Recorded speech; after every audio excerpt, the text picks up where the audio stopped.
It's been called eBay for illegal drugs, a network of relatively hidden websites where users can buy everything from ecstasy to opium with little fear of prosecution. One of the most high-profile sites shut down last week amid fear that the network had been infiltrated by law enforcement officers. But police seem unable to stop other sites openly trading Class A drugs on what's called the dark web. Cordelia Lynch reports. It looks and sounds like a wind-up, a Silicon Valley-style advert offering you the chance to get illegal drugs sent directly to your door. So do these online drug bazaars actually deliver? This is £160 worth of MDMA. It's a Class A drug, but it took us just 10 minutes to order online. It was delivered 3 days later by first-class post. Because ecstasy tablets became unfashionable, people were selling MDMA in crystals, just like this. It's as easy as buying an item from eBay or Amazon. I was making huge profits, and that was just the beginning. Once I got bigger and better, it was more profits. It was just insane. The deals are done on the dark web, a network of hidden websites only accessible using special software. People trade with a virtual currency that's very difficult to trace.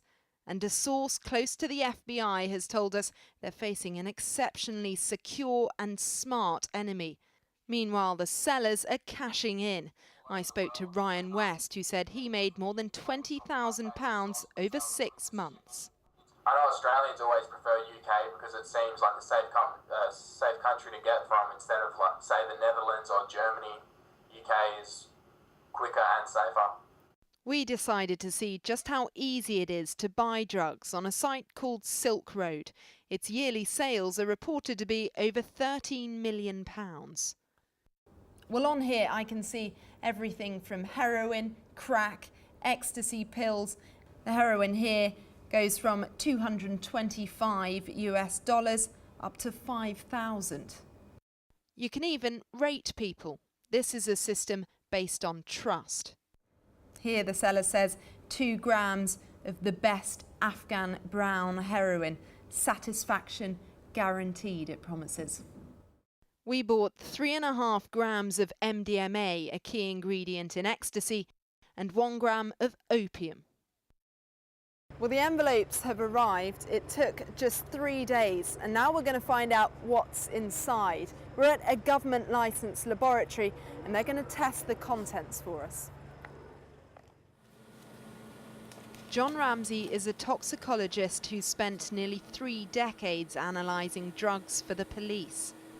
So we've got an almost perfect match for crystal MDMA. Next, he tested the opium we ordered.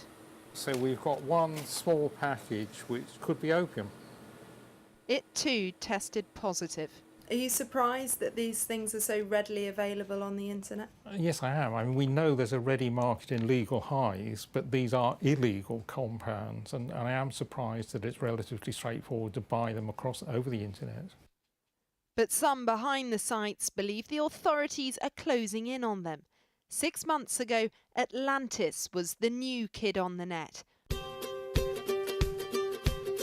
With a brazen new social media campaign. But last Friday, it was suddenly shut down. We spoke to the man claiming to be behind this advert. He wouldn't reveal his identity or location. It's been coming to light that basically it's not as secure as the owners maybe thought it was when they set up the site. And I think that they're choosing to cut their losses now rather than potentially be tracked down. How do you justify what you do? We were very clear that nothing could be sold which would inflict harm on another person. Now by that means guns, child pornography. Of course we view drugs as different. Whatever is fueling these drug-friendly shopping sites, they're causing a headache for law enforcement. Home Office consultant Neil Hare-Brown has spent years tracking them. Here we're talking about just very, very small amounts of drugs, but huge numbers of packages coming through the postal network. Luckily for us though, there are certain ways in which the software is used which means that there can sometimes be some kind of digital evidence left through the use of that software. The big problem is following those leads takes money and manpower, and while they're in short supply, the deliveries keep coming.